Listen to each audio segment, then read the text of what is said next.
কিন্তু আমি আল্লাহকে এবং তার রাসূলকে অনেক ভালোবাসি।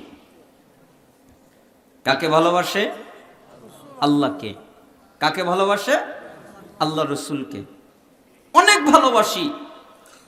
তখন রাসূল সাল্লাল্লাহু আলাইহি ওয়াসাল্লাম বললেন, আনতা মা মান আহবাবতা, তুমি যাদেরকে ভালোবাসো তুমি তাদের সঙ্গেই থাকবে। যাদেরকে ভালোবাসো। তখন আনাস ইবনে মালিক তিনি বলেন, নবী করিম সাল্লাল্লাহু আলাইহি সাল্লামের এই কথায় আমরা এত আনন্দিত হয়েছি যা অন্য কোনো কথায় আমরা এত আনন্দিত হই নাই। কেন? আমরা সবচেয়ে বেশি ভালোবাসি আল্লাহর রাসূলকে, সবচেয়ে বেশি ভালোবাসি তার সাহাবীদেরকে, আবু বকরকে, উমরকে। তার মানে আমরা বুঝতে পারলাম আমরা রাসূলের সাথে, সাহাবীদের সাথে জান্নাতে থাকব। তার মানে রাসূল সাল্লাল্লাহু আলাইহি সাল্লাম এই বুখারীর 3688 নম্বর হাদিসে এড়িয়ে গেলেন। তিনি নির্দিষ্ট সময় বললেন না। তাকে জিজ্ঞেস করা হলো কিয়ামত কবে হবে, আর তিনি বললেন, আরে যেদিন হয় হবে, তোমার এই চিন্তা করার দরকার নাই। তুমি কি অর্জন করেছ তাই বলো, তুমি কি প্রস্তুতি নিয়েছো। এজন্য সালাফগণ বলেন, যখন মানুষ মারা গেল, মৃত্যুবরণ করলো, তখনই তার কিয়ামত শুরু হলো। সেটা হলো ছোট একটা কিয়ামত, মৃত্যু দিয়ে শুরু হয়ে গেল।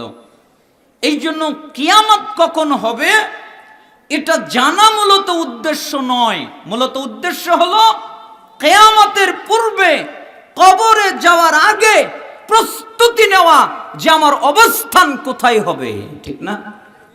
এজন্য সাহাবীরা সবচেয়ে বেশি ভালোবাসতেন কাকে? আল্লাহকে এবং তার রাসূলকে। সূরা মায়েদা পড়বেন, সূরা তাওবা পড়বেন, 24 নম্বর আয়াত এবং আরো বিভিন্ন জায়গায় আল্লাহ তাআলা উল্লেখ করেছেন। আপনি দেখবেন যে আল্লাহ তাআলা কে ভালোবাসা এবং তার রাসূলকে ভালোবাসা ঈমানের একটা সবচেয়ে গুরুত্বপূর্ণ পয়েন্ট। আপনি যদি রাসূলকে স্ত্রীর চেয়ে কম ভালোবাসেন, সম্পদের চেয়ে কম ভালোবাসেন, জীবনের চেয়ে কম ভালোবাসেন, তাহলে এখন পর্যন্ত আপনি মুমিন হন নাই। কেন? ওমর ইবনুল খাত্তাব রাদিয়াল্লাহু আনহুকে জিজ্ঞেস করা হলো, ওমর তুমি আমাকে কতটুকু ভালোবাসো? আল্লাহর নবী, আমি আমার স্ত্রীর চেয়ে, আমি আমার সন্তানের চেয়ে, আমি আমার সম্পত্তির চেয়ে, আমি আমার যা কিছু আছে সবকিছুর চেয়ে আপনাকে বেশি ভালোবাসি, কিন্তু জীবনের চেয়ে না। কিসের চেয়ে না? জীবনের চেয়ে না। তখন মুহাম্মদ সাল্লাল্লাহু আলাইহি সাল্লাম বললেন, ওমর তুমি এখনো মুমিনই হও নাই। তখন ওমর বললেন, আল্লাহর নবী, এখন আমি ঘোষণা দিচ্ছি সবচেয়ে বেশি আমি ওমর আপনাকে আমার নিজের জীবনের চেয়েও বেশি ভালোবাসি। তখন মুহাম্মদ সাল্লাল্লাহু আলাইহি সাল্লাম বললেন, এখন তুমি মুমিন হলে। তার মানে আমাদের ভালোবাসা শুধুমাত্র মৌখিক ভালোবাসা নয়, মুহাম্মদ সাল্লাল্লাহু আলাইহি সাল্লামের ইত্তেবা করার মাধ্যমে, তার আনুগত্য করার মাধ্যমে, তার কথা মানার মাধ্যমে তাকে ভালোবাসতে হবে, ঠিক না? তিনি যা আদেশ করবেন তা পালন করতে হবে, তিনি যা নিষেধ করবেন তা ত্যাগ করতে হবে। তার মানে কিয়ামতের যে নির্দিষ্ট সময়, এটা গোপন রাখার রহস্য হলো এটাই, আল্লাহ তাআলা কিয়ামতের সঠিক সময় কাউকে অবগত করেন নাই। উদ্দেশ্য হলো মানুষ যাতে সব সময় সতর্ক থাকে এবং পরকালের জন্য প্রস্তুতি গ্রহণ করে এবং সব সময় সৎ কাজে লিপ্ত থাকে আর গুনাহ থেকে বেঁচে থাকে। এজন্যই আল্লাহ তাআলা কিয়ামত কবে হবে এটাকে ফাঁস করে নাই। সংগঠিত হওয়ার মুহূর্তের দৃশ্য, যখন আল্লাহ রাব্বুল আলামিন নির্ধারিত সময় চলে আসবে, তখন কিয়ামত সংগঠিত হবে। কিয়ামত ধীরে ধীরে সংগঠিত হবে না, তা আসার সময় দূর থেকে কেউ দেখতে পাবে না এবং এর মাঝখানে কেউ নিজেকে সামলে নিয়ে কোনো রকম প্রস্তুতি গ্রহণ করার সুযোগ পাবে না। যে কোনো মুহূর্তে চোখের পলকে বা তার চেয়েও কম সময়ে কিয়ামত এসে যাবে। কাজেই যার সংশোধন হওয়ার সে যেন তাড়াতাড়ি সংশোধন হয়ে যায়, চূড়ান্ত ফাইসালার সময় দূরে মনে করে পাশ কাটিয়ে যেন না যায়।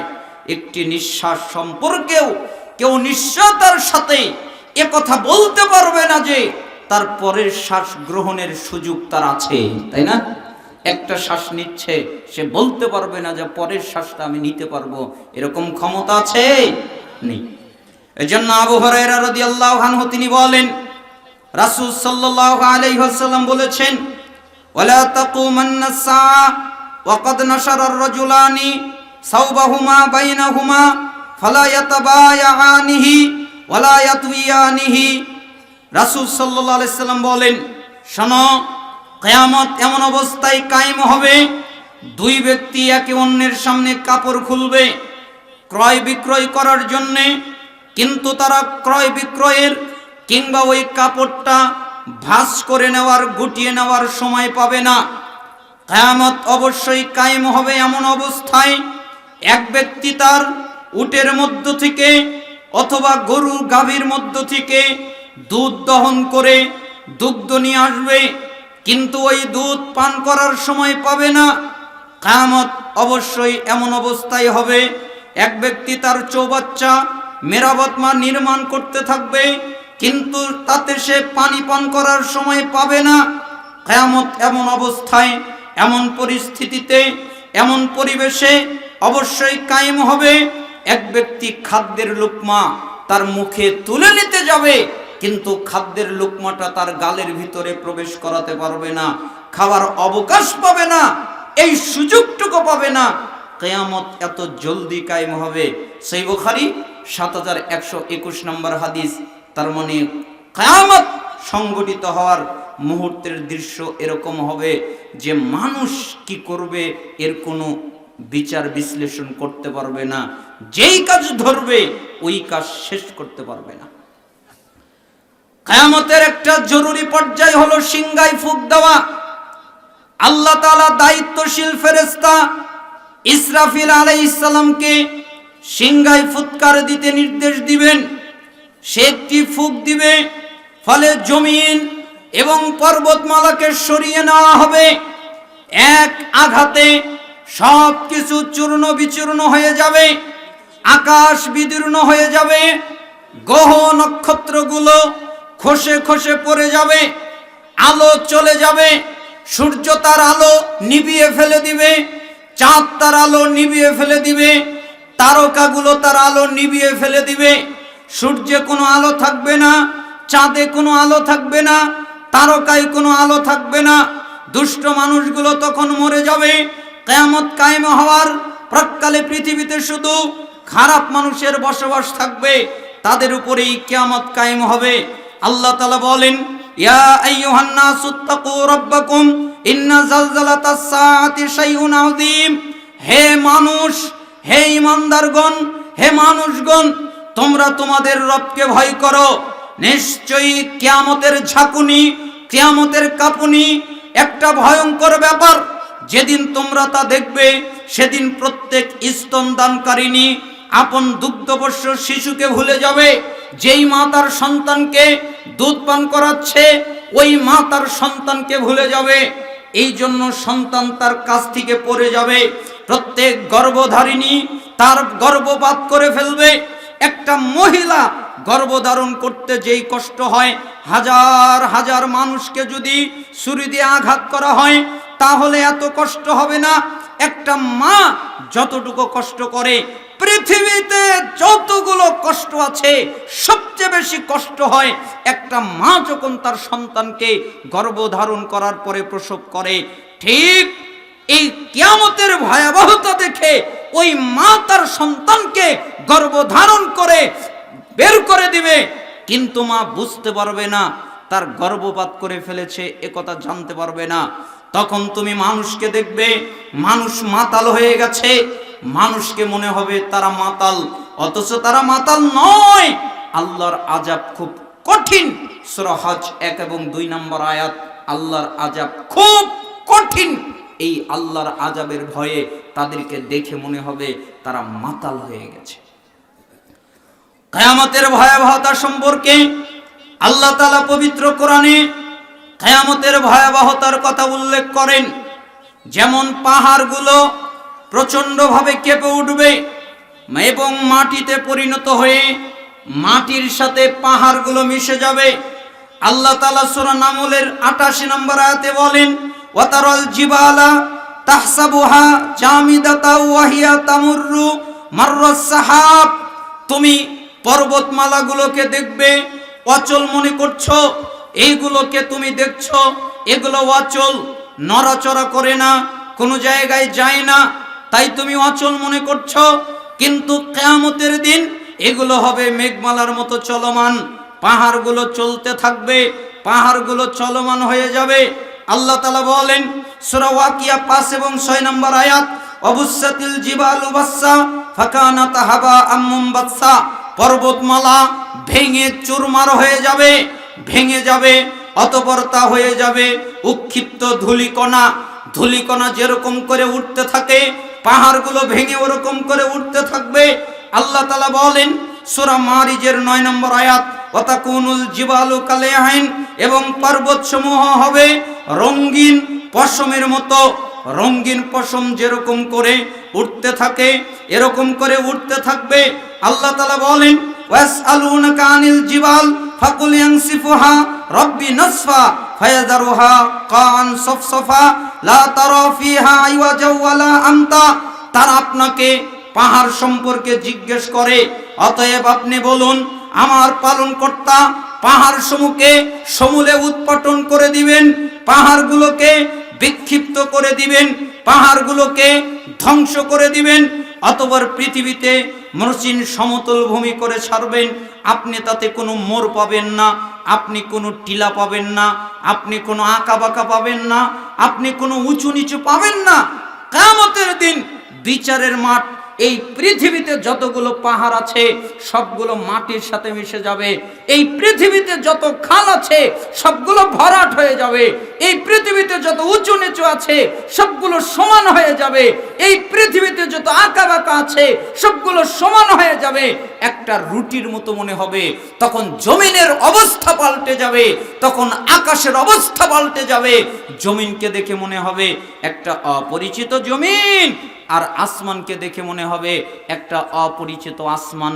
এরকম ঘটনা ঘটবে, সেটা হলো কিয়ামতের মাঠে। কিয়ামতের মাঠে, হাসরের মাঠে সকল মানুষকে উলঙ্গ অবস্থায় উঠানো হবে। ইবনে আব্বাস তিনি বলেন, নবী করিম সাল্লাল্লাহু আলাইহি সাল্লাম বলেন, অবশ্যই তোমাদেরকে হাসরের মাঠে নগ্ন পা, তোমাদের পায়ে কোনো স্যান্ডেল থাকবে না, উলঙ্গ দেহ, তোমাদের শরীরে কোনো কাপড় থাকবে না, খাতনাবিহীন অবস্থায় তোমাদের কোনো খাতনা দেওয়া থাকবে না। এই অবস্থায় তোমাদেরকে উঠানো হবে। তোমাদের পায়ে কোনো জুতা স্যান্ডেল থাকবে না, তোমাদের শরীরে কোনো কাপড় থাকবে না, তোমাদের কোনো রকমের খাতনা দেওয়া থাকবে না। এই অবস্থায় তোমাদের উঠানো হবে। অতঃপর তিনি সূরা আম্বিয়ার 104 নম্বর আয়াত পড়েন, যেখানে আল্লাহ তাআলা বলেছেন, আমি প্রথমে যেভাবে সৃষ্টি করেছিলাম সেভাবেই পুনরায় তাদেরকে আবার সৃষ্টি করব। এটি আমার প্রতিশ্রুতি, আর আমি এটা বাস্তবায়ন করবই। তার মানে প্রথমে যেরকম সৃষ্টি ছিল ওই রকম করে আল্লাহ আবার তৈরি করবেন। কিয়ামতের দিন সর্বপ্রথম যাকে কাপড় পরিয়ে দেওয়া হবে তিনি হলেন ইব্রাহিম আলাইহিস সালাম। আর সেদিন আমার অনুসারীদের মধ্যে কয়েকজন লোককে পাকড়াও করে বাম দিকে নিয়ে যাওয়া হবে। তখন আমি বলবো, এরা তো আমার অনুসারী, এরা তো আমার উম্মত, এদেরকে ছেড়ে দাও। এই সময় আল্লাহ তাআলা বলবেন, যখন আপনি তাদের থেকে বিদায় নিয়েছিলেন তখন এরা তাদের পূর্বের মতবাদে ফিরে গিয়েছিল। তখন আমি আল্লাহর প্রিয় বান্দা ঈসা আলাইহিস সালামের মতো বলবো, হে আল্লাহ, আমি যতদিন তাদের মধ্যে বেঁচে ছিলাম ততক্ষণ আমি পর্যবেক্ষণকারী ছিলাম। যখন আপনি আমাকে উঠিয়ে নিলেন তখন আপনিই ছিলেন তাদের অবস্থা সম্পর্কে একমাত্র প্রত্যক্ষকারী। আপনিই দেখেছেন, আর আপনি সবকিছুর উপরে প্রত্যক্ষদর্শী। যদি আপনি তাদেরকে আযাব দেন তাহলে দিতে পারেন, আপনি আযাব দেওয়ার অধিকার রাখেন, কেননা এরা হলো আপনারই দাস, আর আপনি যদি তাদেরকে ক্ষমা করে দেন তাহলে ক্ষমা করে দিতে পারেন। কেন? আপনি মহা ক্ষমতাবান, আপনি মহা প্রজ্ঞার অধিকারী, আপনি ক্ষমা করে দিতে পারেন, আপনি আযাব দিতে পারেন। তার মানে বিচারের মাঠে মানুষের কোনো পায়ে স্যান্ডেল থাকবে না, মানুষের গায়ে কোনো পোশাক থাকবে না, মানুষের কোনো খাতনা থাকবে না, মানুষের শরীরে পোশাক থাকবে না। ইব্রাহিম আলাইহিস সালামকে প্রথমে পোশাক পরিয়ে দেওয়া হবে, আর মানুষজন ছুটতে থাকবে। মুহাম্মদ সাল্লাল্লাহু আলাইহি সাল্লাম মুসনাদুল বাজ্জারের মধ্যে এসেছে, তিনি তার পা দুটিকে মাটিতে মিশিয়ে দিবেন, এরপরে হাত দুটিকে আসমানের দিকে উঠিয়ে দিবেন, এরপরে তিনি এত কাঁদা কাঁদবেন, ইতিপূর্বে কোনোদিন কাঁদেননি। মুসনাদুল বাজ্জারে এসেছে, আদম আলাইহিস সালাম বলবেন বিচারের মাঠে, ইয়া নফসি, হে আল্লাহ আমাকে বাঁচাও। ঈসা আলাইহিস সালাম বলবে, হে আল্লাহ আমাকে বাঁচাও। মুসা আলাইহিস সালাম বলবে, হে আল্লাহ আমাকে বাঁচাও। নূহ আলাইহিস সালাম বলবে, হে আল্লাহ আমাকে বাঁচাও। হুদ আলাইহিস সালাম বলবে, হে আল্লাহ আমাকে বাঁচাও। ইদ্রিস আলাইহিস সালাম বলবে, হে আল্লাহ আমাকে বাঁচাও। দাউদ আলাইহিস সালাম বলবে, হে আল্লাহ আমাকে বাঁচাও। সুলাইমান আলাইহিস সালাম বলবে, হে আল্লাহ আমাকে বাঁচাও। ইব্রাহিম আলাইহিস সালাম বলবে, হে আল্লাহ আমাকে বাঁচাও। যত নবী এবং রাসূল আছে এবং যত মানুষ আছে সবাই বলতে থাকবে, আল্লাহ আমাকে বাঁচাও, আল্লাহ আমাকে বাঁচাও। কিন্তু এই বিচারের দিনে কঠিন ময়দানে একটা নতুন আওয়াজ শোনা যাবে। নতুন আওয়াজ কি? মুহাম্মদ সাল্লাল্লাহু আলাইহি সাল্লাম